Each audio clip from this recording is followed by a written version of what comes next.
Welcome to the Dance Reel podcast. I'm Kate Histon-Barron. Today on the Dance Reel podcast, I have Rachel Jackson-Weingartner.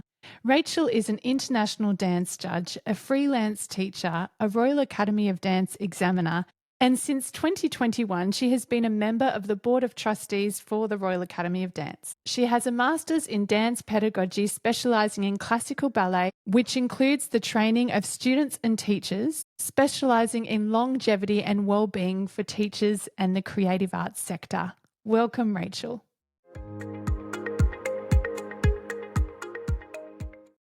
Welcome, Rachel. It's so lovely to have you. Thank you very much, Kate, for having me as well, for asking me. It's a pleasure. And if I can just say to anyone watching and listening, I met Rachel recently because I moved to Germany. As part of that, I reached out to become a dance judge over here. Rachel you're like my boss, right? Are you my boss? I was for that job. I was, yeah. Yeah. So through TAF Germany, I was a VIP judge and I had a wonderful experience with Rachel. I was quite taken by her professionalism, her ability to give feedback, and the way she ran the whole day was awesome. At the end of the judging day, it was a long day. There were 7 of us, right, on the panel of judges? Yeah. So you were in charge of managing us, the whole of the backstage. Can you explain what you're in charge of that day? The organisation of the competition, running the competition, the timetable, making sure that the stage is okay, that everybody's there where they need to be. Yeah. So I realised how much you were watching the dancers as well as watching us, as well as managing everyone. And you asked us how we felt about judging and what we saw. You listened and then you explained what you saw, and I was thinking, how does she do this? Her brain, she's so highly intelligent, and it's just quite wow. In my head I'm thinking, I wonder if she'll be my mentor. No, I love being a mentor. But no, I don't know whether it's intelligence or what it is. It's just something, I'm just so devoted to what I do that when I'm on a job, I'm on there 500%. You really are. I'd love to start off for our listeners to get to know who you are and how you started dance. I started dance because I had a really bad hollow back. I had my back was not very strong. And so as I was, I think, 4 years old, my mum took me to the doctors and they said, well, you should take her to ballet. And that was kind of, the starting point for me. And it was something that I just fell in love with dance. And it didn't matter whether it was at school. Every essay I could write about would be about dance. Yeah, so that was kind of, I knew from a young age what I wanted to do. I knew that my life was going to be with dance. I didn't know how it was going to be, what part of it would be, but I just knew that dance is what I wanted to do. At 13, 14 years old, I went to a pre-vocational course. And I was there with Dorothy Stevens, who was my mentor, my idol kind of person, an amazing lady. And it just kind of developed on from there. And then you ended up having a career overseas, didn't you? Yeah, I ended up in Japan and Korea. For 3.5 years, I was dancing for a character national folklore company professionally. And then after that, I came back to England and just thought, I'm back in the same area where I was when I did my studies. It doesn't seem anything has changed. And I think because the dance world is so fast moving at sometimes, if you go back to a place where you grew up as a child, nothing's changed. It just feels very empty. And I just thought, there's nothing here for me. So yeah, I was offered a job in Germany, in Hamburg, teaching. And that's how I moved to Germany. And as well, my sister-in-law is German. She's also an examiner of the RAD. Wow. So it's kind of in the family now. Yeah. Oh, that's great. You must have wonderful dinner discussions. Yeah, we do. When we see each other, we have some discussions and we try to not always make it about dance. Yeah, I bet. And so what made you want to become an examiner, also a dance adjudicator? Good question. I don't really know the answer. It's just something I knew I wanted to be. It wasn't an active decision. I just know my teacher, she was an examiner for over 40 years. And I was just always not in awe of her going away and examining or whatever, but listening to the stories or realizing that you can actually learn so much more when you're sat as an examiner than what you can actually sometimes learn as a teacher in the studio. Because as a teacher in the studio, you have your own things, got your own things, like you said, that is what I like. And you always practice what's good. You always work on what you like. And the exercises or the movements that you don't like are usually always left until the end. So we all have our own way of doing things. And as an examiner, you actually learn so much more that seeing children in front of you, how they are bodily and how the teachers have worked with them. You learn a lot more from that aspect. And that was kind of my first aim after dancing, moving into the RAD world. I knew I wanted to be an examiner. That was kind of my aim. Love that. That's great. And you're on the board of trustees for the RAD I'm now? now on the board of trustees as an not as an examiner, as a RAD person. What does that entail? Lots of discussions about the future of the RAD and how the RAD develops. And so it's just working, and we have different subcommittees, which are then devoted either to funding, to finance, to education, to the arts. It's very interesting work. So with your career as a dancer to moving into teaching and examining and now mentoring teachers, if you could look on the span of that, what has been one of the most challenging things you've had to face and why? I think from work point of view, the most challenging was pandemic at the beginning, just not being able to be in the studio and having to find other ways of being able to teach. And I was lucky that I developed a love for Zoom and developed a love for actually being able to teach students and to teach teachers without having to physically be in the studio, because then they have to understand as well a lot more from how their mind works, how their eyes work, and not just being in a studio where I can say to them with my hands, do this, but they don't really understand the movements. So that was something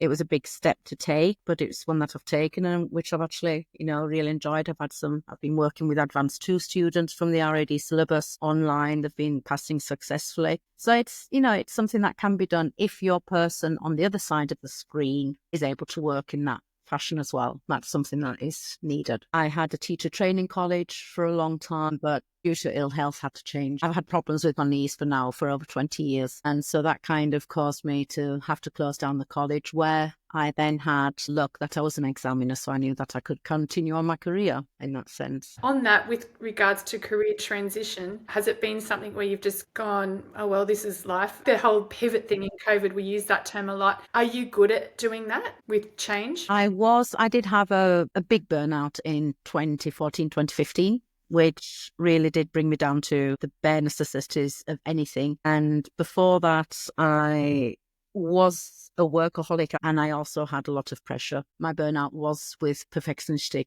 problems and I was a good achiever. So that kind of brought me down to the very basics of what do I want to do. And it was the advice of my psychotherapist at that time was you need to change your career. But I knew I wouldn't be able to because I hadn't done anything. I was in the mid-40s. So, where do you go as a career to have to earn money?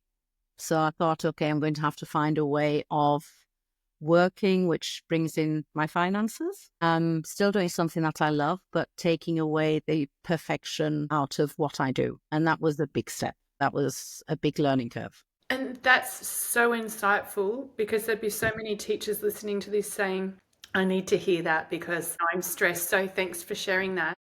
I don't know whether it's a thing about them needing to hear it. I often think if it's like it was happened to me, they actually don't know it's coming until the bang into the wall kind of happens. And it's always the thing, I can do it tomorrow, I'll do that next week. I just need to tweak on this and then it'll be okay. And it's just something that you sometimes don't see coming, because dance teachers in today's day and age, especially if they are working, you've got the two types. You've got the type that's working a lot with competitions. They're the big achievers, which really sometimes comes into that what you gave out about narcissism in dance. Yeah. They have a very, very high expectation of themselves and of the dancers. And then you have the teachers which are working in a hobby school where they don't particularly go to competitions, but they have the added stress in today's day and age of wanting to do maybe ballet exams or dance exams. They're wanting to do a school show, but the children don't come to lessons. They only come once a week. You've got the problems from the parents. You've got the problems from the children. And you are now constantly, as a dance teacher, 25 years ago, you could concentrate on teaching dance. Now the concentration on teaching dance is kind of down to 20-25%, and everything else is organisation and parents. And so it's kind of, you don't realise sometimes that something's coming, but it's definitely not something I would wish on my worst enemy. And so for now, with your wisdom and hindsight, what would be your, can we say, self-care routine so that you're protecting yourself and you can still be at your best so that burnout doesn't happen for you? I think it's placing big events not too close to each other. Still, if I take thing off, if I take a job on, then I'm 500% there. But I need to have time afterwards to be able to take care of myself, even if it's just a day. I never used to have a day where I would do something for myself. And through the burnout and through the burnout therapy, I am not the richest person, but I do have horses now because my burnout therapy was done with horses. And I do have my husband and myself. Yeah, it's taking the time, even if I'm just there for 15 minutes, it gives me a lot. And it's just finding something that is special to you, which helps you just relax. And it doesn't matter whether it's 15 minutes. I just, if I'm away for a 4-week tour as an examiner, it's a lot of work, it's hard work. It's not as easy sometimes as what people think it is. I come back and I know the first thing that I'm going to be doing is going to the stables to go to the horse, because that's what brings me down to my meditation, my own self-care. Well, they're beautiful, aren't they? Yeah, they are very beautiful. So nice. And so with all your wisdom, how do you feel and think the dance industry is changing from when you were a little girl to teacher to now as an international mentor of teachers and students? My point of view, and whether it's expertise or not, it's just what I see. I think some things are positive, some things are negative. The positives of what we have nowadays is the wide range of, how can I put it, from the mental, from the psychological point of view. There's a lot talked about. There's a lot more being worked on how dancers should train, how dancers should be treated, how students should be treated, the use of words, how that can be just so damaging, safeguarding in dance. Those are all things that are very, very positive, which we need because it didn't used to be, and I don't want to sound like now back in the days, but it was a difference when I had my training, and before that it was different. It was do or die. If you don't do it, somebody else will do it better. So you were always in this constant thing of pushing yourself to be the best that you could, which is okay, but it was in a very negative way. It was often in a negative way. And so that has changed generally. Technique is a very, very big thing for me that I say. We have a lot more possibilities of being able to achieve cleaner, better technique through the understanding of using dance medicine, using different training methods, through the use of balls, bands, whatever we have, we can get a lot better secure training in place with the use of muscles. But on the other side, the training is very much at the moment in a, how do I like to call it? It's very much in fashion to have over flexible bodies, high legs, no lines, lots of jumps and lots of turns. And that's what I see in the competition world. This is kind of the thing that often that what kind of is, wow, look at that, kind of takes precedence over clean technique and turnout if we're looking at classical ballet. And you have these young children who are dancing roles from ballets, repertoires, where I often question, that is very much my own personal opinion, I often question, why do we have to have a 6-year-old or an 8-year-old doing Esmeralda? That's just my personal thing. And it's not that I'm against competitions and repertoires. I'm not, because I'm a judge for very big world competition. And it's beautiful to see young children that have got the body so much under control to be able to produce it. But when we're going to a 6 or an 8-year-old, I just say, why can't the teacher do free choreography? What is the push to have to give that young child such a mature role 20 years too early? What is it bringing them? And sometimes you hear of stories or you hear of documentaries where a lot of these young children develop and they reach their peak by 14, 15, and then they start having injuries. The technique is getting weaker. They don't have so much strength. If they go into a professional career, they're standing there maybe on the back line in a big company and stood in a pose for 32 counts, and then they can change legs for the next 32 counts. And the seeing people dancing solos that they danced 10 years ago, 12 years ago. So they lose interest in their career and they change careers. So I think peaking at too young an age is not a good thing. I think putting children sometimes through the high demands of only pure classical ballet if they don't do anything else until they go into the pre-adolescence, they need to have different forms of dance to train the body in their coordination, in balance, so that it's not just one-sided in just classical ballet or one-sided just in contemporary dance. They need to have a huge array of movements in their body for the development and then start to go into intensive choices. But yeah, that's a big discussion. I love that. And I've also noticed the ones that have had technically disciplined training in classical ballet, moving them to try and get them to improvise, they're so limited and they're almost just replicating this choreography. So it's like they lose their instinct, or maybe never even, I'd say they had it as a child, but it's like it gets squashed, the instinct to be an artist, to create. And so in my experience as a teacher, I'm noticing that that part is getting sacrificed for the tricks and the development of all these ballerinas, so that's an Aussie word, amazing ballerinas at such a young age. And it's like, yeah, what are we doing? Yeah, it is very much, because if they're in one direction of dance, the youth of today, they sit there and look for hours on TikTok or whatever it is, Instagram, whatever they're looking at, and they will be inspired. They're inspired by things that they see. But it's then the teacher's job to actually say, okay, yes, can be inspiring, but we're not at that stage yet. We need to do this and this and this to be able to achieve that. But we shouldn't want to achieve it instantly, because what is instantly achieved goes instantly as well. It's not. Can we highlight that again? Can we highlight that? Yeah, that was actually a good statement. So what is instantly achieved is instantly lost. Yes. That's amazing. That's going to be a Rachel quote. That's going to be Rachel's new quote. I know when I had my dance school, we had our competition groups. So I used to call them the representatives of our school. And then I'd have our soloists. And so the other struggle for that, the children seeing all the tricks on TikTok, is I would get some dance mums come in and say, we went to an Eisteddfod last week and this little girl was doing walkovers or aerials, and can we put them in my child's routine? And I say, well, dance mom, let's first of all be able to do a demi-plie, pulling up both sides of the pelvis equally without tilting. And so I know as a dance studio owner, I get that pressure as well, and I had to constantly educate the parents and just bring it back to safe dance practice, and that we all peak in our own time. There is, it's like we're all trying to run this race, but what's the end game? An injury and a burnout? Injury, burnout. And I just don't know. I mean, particularly if you go into the craze at the moment of overstretching or stretching, what are the limits of flexibility?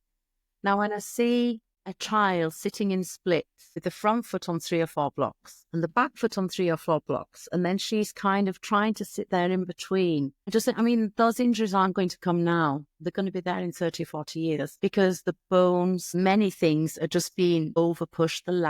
The joints are going to become so lax. And sometimes I'm speechless at the things that you see that people do, teachers do, to achieve flexibility on a body that shouldn't be that flexible. No.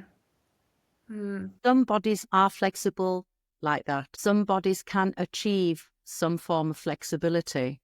But the amount of courses that you see offered on flexibility and manage the splits in 6 weeks, I just think, God, yeah, manage the splits in 6 weeks and let's see what happens after that. And I just hope that is going to be a kind of phase that's going. If you look at the dance medicine world that we have, the dance medicine world is telling us an awful lot.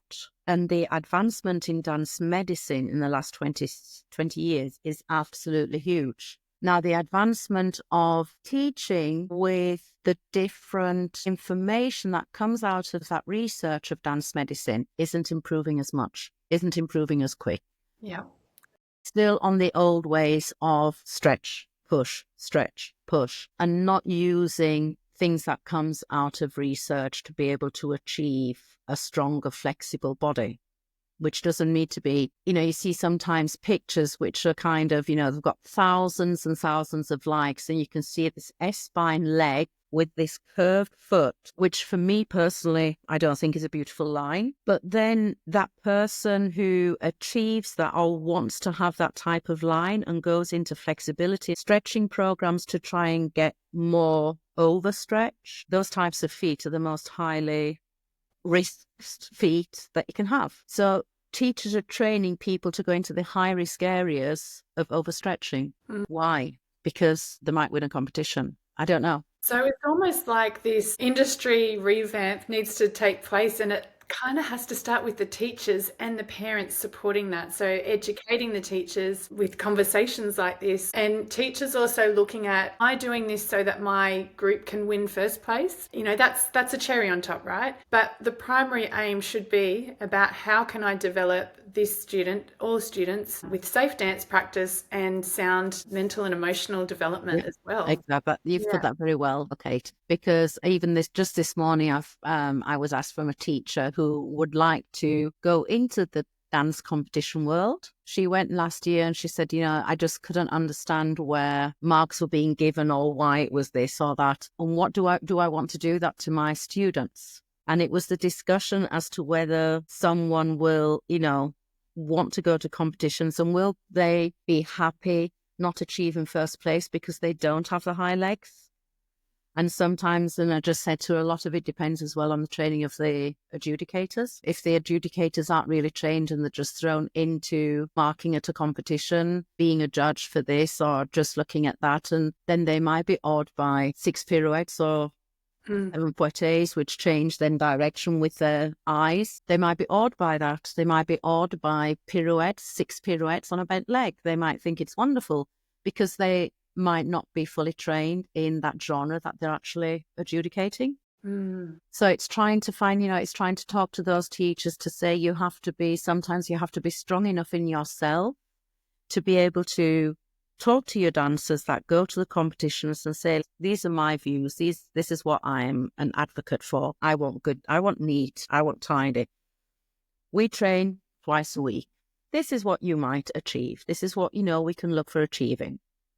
Don't get upset if you're not in the top 10 because it depends on the judges. It's all depending on whoever is sat out there and what they want to see on that day. Maybe if you do the same dance with the same judges 2 days later, they'll see something else.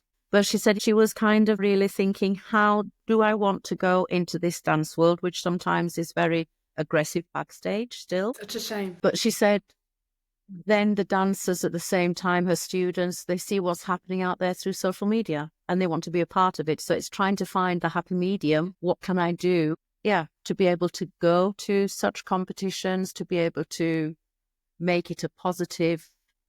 Yeah, it should always be a positive.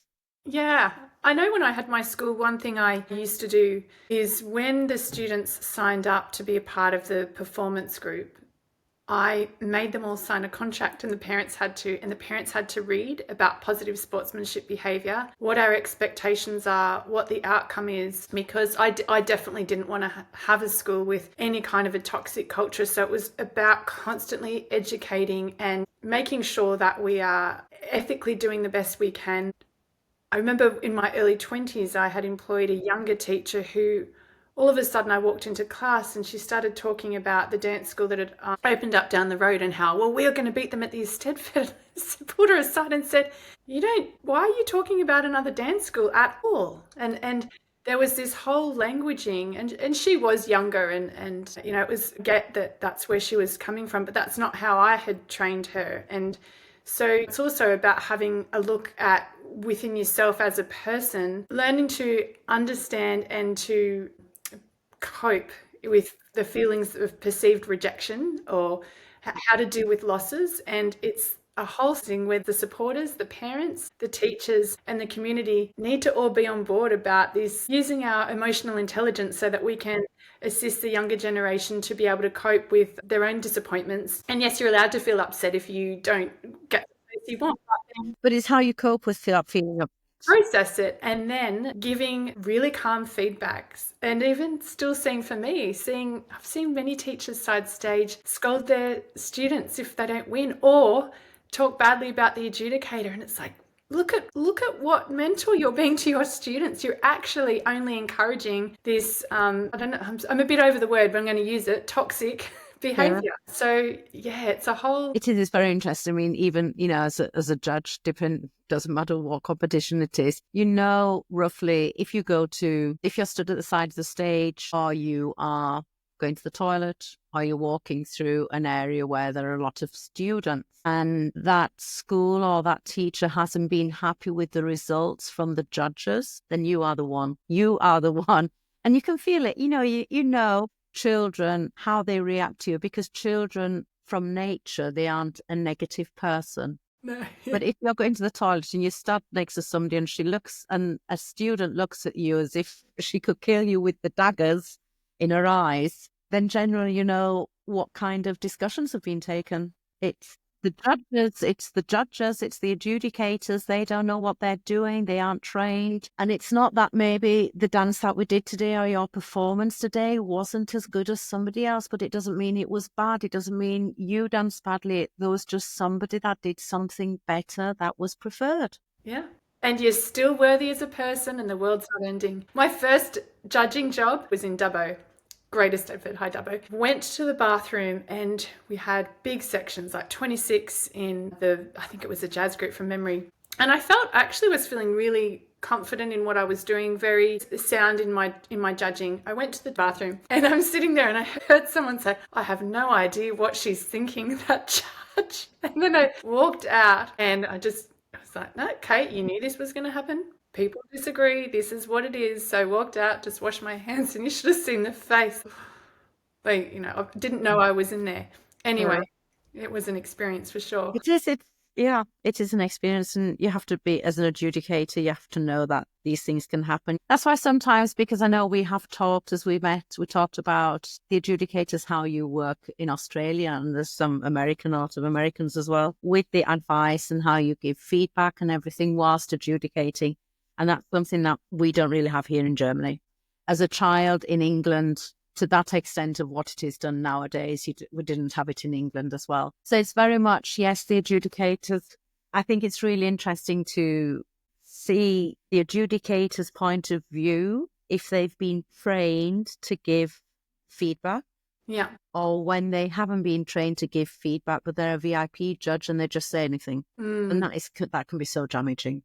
In Australia, I decided to get properly trained and qualified. And you can just be a guest judge and not do that. But I did a mentorship through the Australian Dance Adjudicators, and then also Karen from Transit Dance has created about 2 or 3 years ago an adjudicator course. It's a government recognised course, and both were really good. I wanted to make sure, especially with voice critiques, that and understanding, which I think you'd be able to appreciate, my biggest fear when I went into judging was actually about the organisation of my paperwork and making sure I was structured and I had my own method of judging, so I didn't forget any student. I had to have my own little codes of how I can remember, and then also being able to use the microphone and critique and speak and give the feedback. So they were really good courses. And speaking of that, I'm actually doing one through TAF Germany in February. Yes, you are.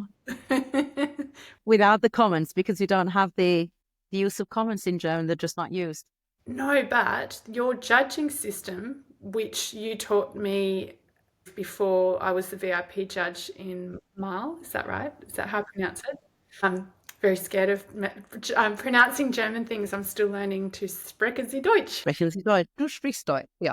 So that was really interesting for me as well. And when you sat next to me and explained how to score that, the science to that, I'm excited about really getting my handle on that, because it's just different. It's not better or worse. It's still different. And you guys have exactly. a panel. It's not better. It's not worse. It's different. And where you've got a panel over here, whereas in Australia, for most competitions, it's just one judge by yourself. And one judge on its own, it's always, you have your levels, what you have, but then everything throughout the whole day or the whole competition is at that one level.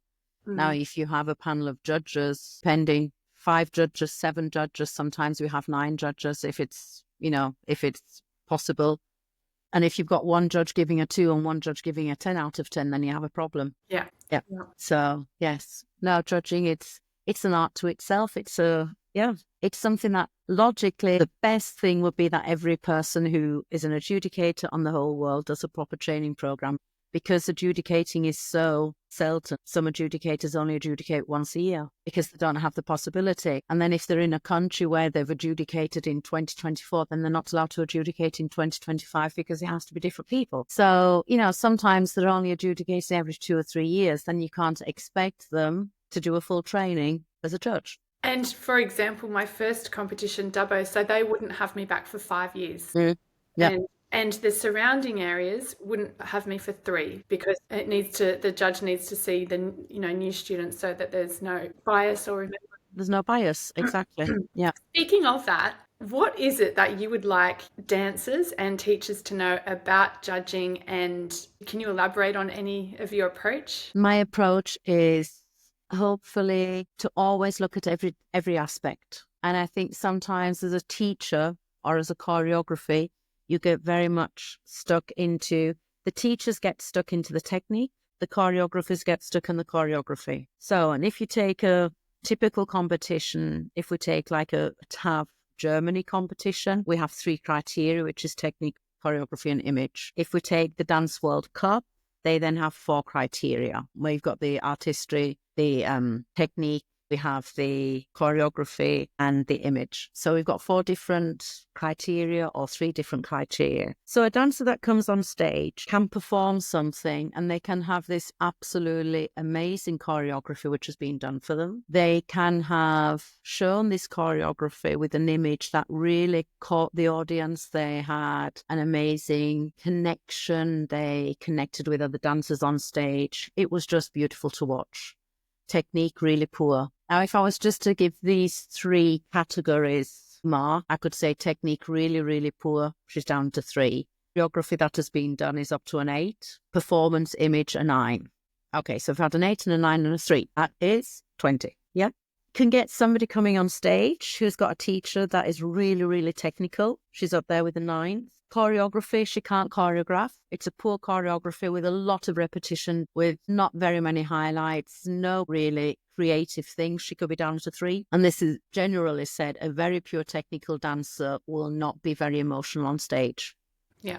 So there might be a 5. So we've got a 9 and a 3 and a 5. That's 17. So this beautiful technical dancer that is absolutely amazing, but has a really bad choreography done for them and they can't be emotional on stage, is worse than somebody who's got really bad technique, but has been given a very good choreography and has got super expression. So that is just kind of an example how a teacher who is really technical but can't choreograph. Then you've got a normal kind of person, or you've got the choreographer that does this amazing choreography but doesn't think about the image and doesn't think about the technique. So it's always really important to put out of me what I say for me. That means choreography is for me, that needs to have that and that. I can't do that as a judge. I have to be open to see what I've been presented and then take that at its face value and mark that and not be biased about what I like or what I don't like. Wow. Yeah. And it's the same in technique, it's the same in image. And it's always being open to looking at all the values and not just one value. Classical ballet will always be done as technique. It will always be seen as technique. Modern, often people think about choreography more than thinking about technique.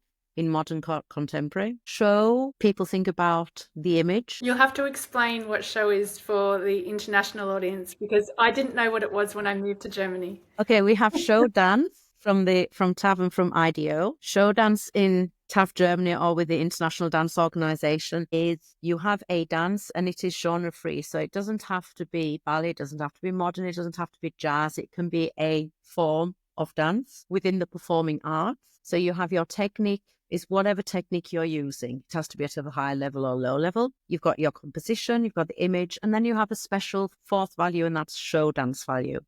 And that means that this dance has to have a form of storyline. It has to have a red thread, what we call a rote Faden in Germany, a red thread going through it. It's got a start, it's got a middle, and it's got an end. And it's not just a dance done to a piece of music. That is what we call show dance in TAF and IDO. Show dance with, for example, with DWC, it's this spectacular, this breathtaking wonderful piece. It doesn't need to have a story. It can do, but it doesn't have to. It just needs to be strong. It needs to tell you something as the audience. You sat there saying, wow, this is absolutely amazing. That is show with the DWC. So yes, depending on what you're looking at, you have to be able to change your views as to how you're marking. Yeah. The show dance is incredible. Yeah, it is, isn't it? Oh, it really is. And you Yeah. did tell me you're going to be in for a treat, and I certainly was. It was amazing. Well, you're coming again next year, so I can't wait. have even more show dance next year. Yeah. Lots of fun. So, with educating us on the marks of judging, can you enlighten us about your role as a Royal Academy of Dance examiner and the marking system? Yeah, it's a section where as a tutor, I always go through the assessment criteria, because I think teachers do an amazing amount of work getting children prepared, putting them in for exams or for class awards, and then wondering why the marks aren't what they expect. And I think sometimes it's because we get lost in the quick-paced world that we have, we forget sometimes what is actually being marked, and they're putting then a lot of concentration on the exercise that's being set and teaching the exercise instead of teaching the assessment criteria. I always think of going into teaching an exercise, what movements do I need? What are the qualities of that movement? Because sometimes if I can teach the quality of an arabesque, I don't then have to start to talk about arm line and eye placing and coordination, because I've been talking about the quality. So we have an assessment criteria. It's very similar to what I'd said earlier. You can have a really technically beautiful student which does well from the technique part in an exam, but they just haven't developed enough on the performance side. And then you have a little girl that doesn't have the turnout. She could be maybe tight with the tendons, the muscles or whatever, but she just has a pure love of dance and she interprets the music and she's got her performance. So she's sometimes coming out with the same marks as a girl that is actually quite talented in classical ballet, and that is often misunderstood. And we can't, and I think that's something that is very important both in exams and in judging. We can't judge talent, or we shouldn't judge talent. We have to judge that what we see in that moment. Can that be another Rachel quote? Because that was really good. Yep. We can't judge talent. No. We have to judge what we see in that moment. That is, if every teacher knew that and could say that, educate the parents and the students, wow. And even, sometimes I do hear in the judging world, oh, that girl was so talented, wasn't she beautiful? And I have got to the age now, and I've got to my own status where I actually sometimes turn around and I say, yes, but we're not judging talent. Wow. I don't. She does have a talented body, but that body hasn't been trained yet. In comparison to somebody else, we can't judge talent. Otherwise, we would never have a wide, varied offer in dance of what we do have if we only ever judged talent. That's a really big epiphany. Thank you for sharing that. What have we got? What is instantly achieved is instantly lost. And you can't judge talent. I'm writing these down and I'm going to quote you. They're really, really great. The title. Yeah. The podcast with Rachel, You Can't Judge Talent. They'll see the title and go, what? Yeah. But it's very true. Yeah, you shouldn't judge talent, because everybody is talented somehow. Some people are talented in musicality, but we can only see. We don't know whether that teacher has taken 2 months to get that child to that point where she is, or whether she's taken 2 years. Yeah. And I often, as an examiner, sit there and I say, and you can see bodies that are presented in front of you. And sometimes I just have to lift my hat and say, this teacher's done an amazing job with these children, because they have so many bodily problems, but they have been presented in such a way that that teacher understands the art of teaching. And they've got that consistency. Yeah. Wow. It's harder to teach a problem person than it is to teach a talented person. Yeah. A talented person will always achieve. And I also think that's why some teachers that didn't have professional careers make for really good teachers, because things didn't come naturally to them. They had to learn how to break things down, posture, pirouettes. And so some of the best teachers didn't have professional ballet careers or dance careers. Sorry, and that's just not a black and white thing. It's just my theory from what I've seen in my experience. Yeah, no, it's very, very true. It's definitely very true. Yeah, I remember, I have to say, give a shout out to my ballet teacher, the wonderful one, Marie Walton-Mann. Her teaching me pirouettes en dedans and en dehors. I still teach the students the same way she taught us. And I loved pirouettes. They were my favorite thing. And whenever I teach them, I say, now, my ballet teacher, Marie Walton-Mann, taught me to go, and anyway, I love it. Yep. Love it. Yes. So, shifting on a little, what character traits do you respect most in people? And I'm probably thinking more about in teachers and people that you work with. If you're mentoring teachers, what are the character traits that you see in them that are congruent with becoming an accomplished teacher? They have to be serious about what they're doing. And I don't mean serious as in being serious and not being able to laugh, but that they have to realize that it isn't just teaching dance. It's a lot more. They've got children's bodies. They've got children from maybe 3, 4, 5 years old in their hands. And most of those children go with a deep love to movement and dance. And they need to take it seriously, as in how do those children develop and not start to push them too early. Let them grow naturally, let them develop naturally so that they have their natural movements are strong before actually going on to teaching turnout or teaching classical ballet. So it's taking seriously what you do and investing the time. And I think that is one of the big things that we're fighting about at the moment, because there are so many online programs where you can become teachers. And it's not like it often used to be. Were 3 years you will be in a college and you would just for 3 years you will be talking about, how to teach something. My teacher, Dorothy Stevens, is very well known for expecting us to talk for ages on one movement. Mm-hmm. If I maybe asked a young teacher of today to speak for half an hour, 3/4 of an hour just on a plie movement, they'd be lost. Yeah. Because there isn't this. Through the online teaching, there isn't that amount of time available. So people are teaching the top levels, not the top levels as in the high things, but they're only teaching the bend and the stretch. They're not actually teaching the meaning of the bend and the stretch because they haven't had time in their training to do it. So it's taking that kind of work seriously and putting the time into it. Having respect is very important, because I think if we lose our respect with parents and with people that bring the children very quickly, we're going to lose a lot of children out of the schools. And parenting, it's difficult. You've got the once a week child. We've had to have the doctor's appointment today. Next week, it's a bank holiday.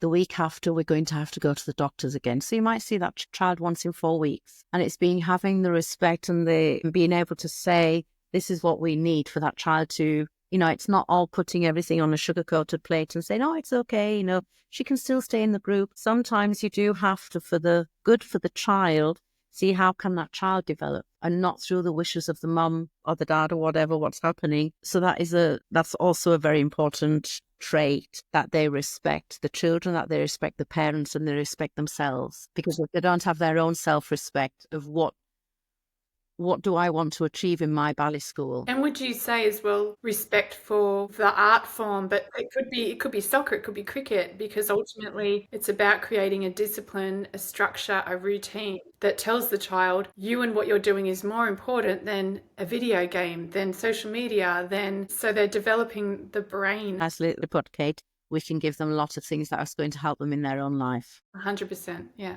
And in learning as well. If I'm mentoring somebody who is only in the professional world, they do a lot of teaching in vocational schools, then I'm going to have a different expectation from them as to if they are only teaching 3 to 5 year olds or if they're teaching only teenagers. I once used to have a teacher. She was absolutely amazing with the small children. Give her a class of intermediates, it was a catastrophe. Yeah. I've got some teachers who are absolutely amazing with teenagers, but don't have the speech to be able to communicate with small children. And on that, tell me about your course and how you run it, when it starts, because that sounds like something very appealing to so many teachers and people listening. I don't know whether I want to call it particularly in that sense a course, because you don't have to do the whole course. It's a forum I have for dance teachers, and we meet once a month. At the moment, I've got teachers from Switzerland, Germany and Austria in there. But I do have an English speaking one as well. And I'll give them a theme, whatever the theme is. Bias, teaching bias. What is bias in your lesson? And it's not just a bias about having these thoughts about stereotypes or whatever, but it's as well taking ballet as a tradition with the discipline that it has. But with some people, for example, a ballet bun, it could be quite biased if you say you have to have your ballet bun every single week because they have something in their religion or their culture which doesn't expect it. So it's, that is also a form of bias. So we have discussions on that, and I'll kind of upload research papers or upload some films where they can watch in advance. And then we come together and we have a discussion on it, and I have a PowerPoint. That's something that is really helpful for teachers because I've got so many different aspects that I go into. That's one of them. And then at the moment, I'm doing quite a lot of teacher training for student teachers, assistant teachers, so that they know what to look for when they're helping their own teachers. So it's more kind of teenage, young teacher things, or then just as in private one-to-ones. I do a lot on Zoom on mentoring. Wonderful. Where can people find you? On racheljacksondance.com. racheljacksondance.com. So we'll put a link under here so people can find you and follow you. And I just want to say thank you so much for coming on my podcast. Well, thank you. It's a new experience for me as well. It's my very first podcast ever. So thank you. Oh, you're really, really a wealth of information and so good to talk to. So thank you so much. Thank you very much. I wish you all the best with your podcast series. It's going to be amazing. And speaking German, because next time I see you in person, I'm going to spreche Sie Deutsch. Spreche Deutsch. Sprechen. Du würdest Deutsch sprechen. Hast du gut geschlafen? Ich habe gut geschlafen, danke. Okay, well, thank you very much, Kate. Thank you so much.